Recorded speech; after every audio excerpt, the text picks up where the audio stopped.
toast to their career. The perfect combination, boy. Hip hard legends in the South. This is sports fans' only home for the hottest sports show around. These guys are on fire. You're now listening to KJ and Shawn Mack. Now let's talk some damn sports.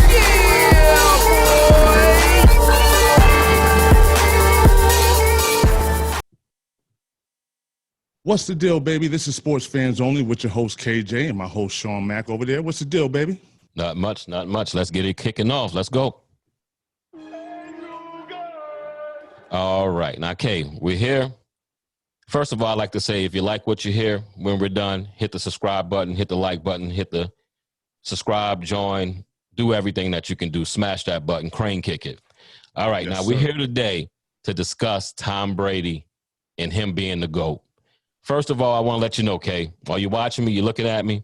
I'm looking right at you, man. You got your beautiful eyes on my beautiful face. All right. I got something to admit to you. For those that don't know, KJ is a Brady fan, Patriot fan, and a Belichick fan. He's been there from the beginning and all that. You see, he got the attire. Kay, yes, sir. Shawn Mack, your friend, has to admit today, reluctantly, that donkey-faced man is the GOAT. I have to say it. Tom Brady is the GOAT.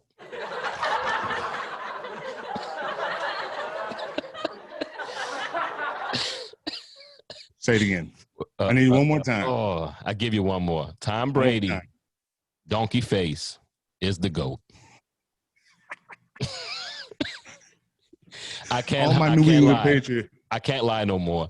I've been holding on to Joe Montana, but I can't do it anymore. He's the GOAT, man. Win or lose, he's the GOAT. So now with that being out the way, what do you think about Brady today, man? I mean, what do you think about him coming up in this game? If he wins, we know he's going to just continue being the GOAT, just putting distance in between him and the next number two. But if he loses, do you think it'll hurt his legacy? Well, first, let me start off by saying this. Let me turn this down a little bit. Just for the regular season, for those who don't know, his stats were he had 40 touchdown passes, 8 interceptions, and he threw for over 4,600 yards. That speaks a lot to a 43-year-old NFL football quarterback. And in my opinion, since he had such a great year, he had to deal with the COVID. He had to deal with the going to a new team. He actually got there like only a couple months before the season started. So I don't think it's going to hurt his career at all. I think he's already proved himself up to this point. New coaches, new system, new everything, new players. Now, granted, they have a great team. I mean, the offense is one of the best offenses in the NFL, if not the best. I would say they're better than Kansas City. Would you say that? As far as offensive probably pieces? Player for player, yeah. Player for player, yeah. Yeah. So he has a great team. And seeing that, I never thought he fell off a cliff. I always thought Brady was the same Brady he was today as he was 5 years ago. He just needed the pieces around him. Now he has the pieces. He has Mike Evans, Antonio Brown, Gronkowski. They still have O.J. Howard, the other tight end, Brait, Scotty Miller, Goodwin, the running backs. You got Fournette. I mean, it's Jones, the other running back, Shady McCoy. I mean, the list just goes on and on and on. So do I think it's going to affect – if he loses, no, but I don't think he's going to lose. I really don't. You really don't? No, I don't think I got them losing by 4. I'm at like 4.5 on that. Now, if everybody went back to the game back in November, now, mind you. I'm sorry. It was over by the second quarter. Yeah. It was. Yeah. But you also got to remember Mike Evans' ankle was messed up. There was no Antonio Brown. And the Bucs haven't gotten into the groove that they're in now.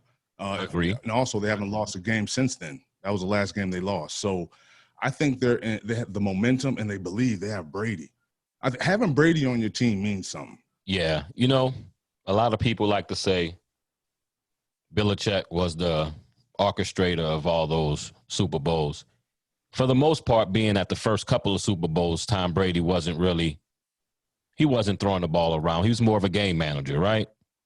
Yeah. Yep. And you could admit y'all won a couple of those Super Bowls off of strictly defense, right? The first one definitely, and the last one definitely. The rest, I wouldn't say they won off of strictly defense. I would say that Philadelphia won the first time, which would be the second Super Bowl, right? Yeah, I mean, the game was still in the mid to high 20s. It was. I mean, you know what I mean? It wasn't like a defensive, they were pretty much going up and you down. would also have to say he lost a few Super Bowls because that defense for both Giant Super Bowls played enough defense to win that game. Yes, well, specifically the defensive line. Yeah. I always say, if you have a defensive line that can get at them without having to blitz, you have a great chance of beating them. But how many teams have a defensive line like that? Kansas City, sure enough, doesn't. Nah, they don't. No, and their secondary is just average. And like I said, you got Antonio Brown now, and you have a healthy Mike Evans, a healthy all up and down the roster, a healthy team. Plus, I think Tampa's defense is better. So true. 7 Super Bowls, man. That's unheard of. I know. Like in any sport, to get 7 championships in a professional sport, that's let's say 6. He haven't won yet. Come on, bro. Well, he hasn't won yet. But so you really seriously think Kansas City's gonna win? Yeah. Reason being, Patrick Mahomes. Really? Yeah, I think he has the Tampa Bay defense number. They did get better when they were getting blown out. But if you're getting blown out, it's real hard for an offense to keep up that momentum, right? When you look at the scoreboard and you're up 35 to say 7, right? Yeah. You're right. not going to really press it on. That's just how sports work. You know, if you're up by 30 points by second quarter, you're not going to win by 60. No, exactly. Right? It always averages out somehow. You just hope you have a big enough lead to hold it. Because let's say interceptions, fumbles, things that you can't see coming is going to happen to you because that's just how the world works. That's just how the powers that be control sports. But if he wins, to me, it still doesn't prove that he didn't need Belichick to win because who can't walk into that situation he's in and win? Jameis Winston. I mean, he pretty much had the same team last year, and they were 8, 7, and 9, I think. Yeah, you did pick the one guy that threw the most interceptions in history of all time. That's true. But I did ask any. Yeah, you're right. You said anybody. So he basically, outside of Leonard Fournette, which Leonard Fournette, he's a nice little piece to have. But listen, mate, Jones was the main running back, and he was there last year, as well as everybody else. Well, Gronkowski wasn't there, and Antonio Brown. That helps a lot. So yeah, big time. But, yeah, it definitely does. But yeah, man, I don't know. I think it was. I'm starting to lean towards Brady. Only because Belichick makes some odd, and I think that's from having a great quarterback for so long. He took a lot of gambles and risks that you can't do if you don't have a great quarterback. And I think having Brady allowed him to make all those risky decisions on, late round draft picks and trading out of the first round to get all these, extra. We haven't had a elite receiver since Terry Glenn. Yeah. Think about it. Yeah, but you didn't need one. When you were putting together those, you had Moss. When you were putting together those defenses, though. That's true because they spent Bill Parcells was actually the architect of that, and Willie McGinnis, Teddy Bruschi, all those people came. And even after that, right? You still had all the other guys that you have that he drafted. So he drafted for that team. Yes, which made it. And if I'm not lying, almost every year they were in the top 5 of defenses in the NFL, right? Yeah, definitely all the way up until just about that undefeated season. The Patriots always were like a top 5 defense. And you're going to win with that. You're going to win all the time with that, the time. That's why I have the tendency to lean towards more of it was Belichick because it's just one spot. It's not like Tom Brady was picking the defensive line, the safeties, the corners. Y'all kind of became a place for players that were maybe disgruntled, that their career didn't seem like it was going where it should go. Y'all would pick them up for a little money, of course, a little change, little coins, and then it would execute and play at a high level for who? For the coach, not for Brady. In the back of their mind for Brady, because they know if they played well, they will always have a chance to at least get to the Super Bowl. Yeah. Let me just bring this up for you real quick. Now, Brady's career is kind of broken up into 3 different – you would say if one quarterback had 1/3 of his career, it would be a Hall of Fame career. So check this out. From 2001 to 2007, he had 86 wins, 197 touchdowns, 26,364 yards, and 3 Super Bowls. That's between 01 and 07. So that you can look at that, and he had 86 wins. So you can look at that right there, and that's almost a Hall of Fame career in itself. From 2008 to 2014, he had 73 wins, 195 touchdowns, 26,812 yards, and 1 Super Bowl. And then the last half of his career, which was from 15 to 20, 2015 to 20, he had 70 wins, 189 touchdowns, 25,946 yards, and 2 Super Bowls, and possibly another one. So that would match the first half of his career when he had 3 Super Bowls in the first 6 years of his career, which would be amazing if he could end like that. Yeah, that, it made me think about where we might be going. And we'll do a segment later for those who want this, what I'm about to say. We're going to have to talk about if Patrick wins, it's going to be the passing of the torch from big GOAT to baby GOAT. Because look at Patrick. 3 straight NFC championship games would be 3 straight Super Bowls if that guy didn't jump offline, because Brady did throw an interception in Arrowhead that would have in that game. Yes, it would have. Like, let's not forget that. So if Mahomes wins, OMG, K, he's really the GOAT. Look at him.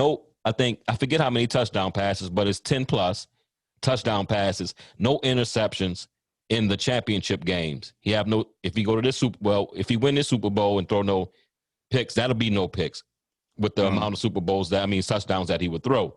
So if you just look at it, this boy right here is destined to be the GOAT if he win this championship.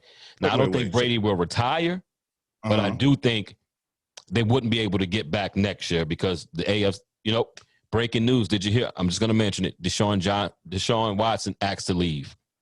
Yeah, he wants to, from a lot of sources, he wants to go to the Jets. And I heard the third option from a couple of experts out there is the Bears. Wow. That would be a big-time pickup for the Bears, boy. Wherever he goes, they're instantly a contender to get into the championship of that conference. That's 100%. You think if he goes to Jacksonville? No, not Jacksonville. Nah, I don't even know. Some places they had that if he did go, it would take 1 to 2 years to build because a lot of those people aren't trying to win right now. Yeah. They're just a part of the minutia of people that lose, like Jacksonville, like who else that loses a lot? Let's see, Jacksonville, you got Cincinnati. Chicago, Lions, teams like that don't want to win, Yeah. But, you're right. Enough. I'll end it with this. Like, we're going to try to keep these segments short for y'all. No more than 12 minutes. Not sure what we at right now, but we're going to need to wrap it up. Long story short, I made KJ's day today. Shawn Mack admitted reluctantly that donkey face of a handsome man is the GOAT. I've been saying this for the last 50. I've been saying he was the GOAT after those first 3. I was like, he's going to win more. Everybody was, no, without Charlie Weiss, he'll never. Oh, without you know what? All right. You don't have to rub it in. You got your kudos for the day. You heard it. And I will say it again. LeBron. You can throw it out anytime you want and be like, who's the greatest? And I will say it. It's not just a one-time thing. I'm a man of my word, and I have to hold it. So let's wrap this up for the peoples, K. Let's get on out of here. Do what you got to do, baby. Yes, sir. This is Sports Fans Only. I am your host, KJ, and that over there is Shawn Mack. And this is Sports Fans Only.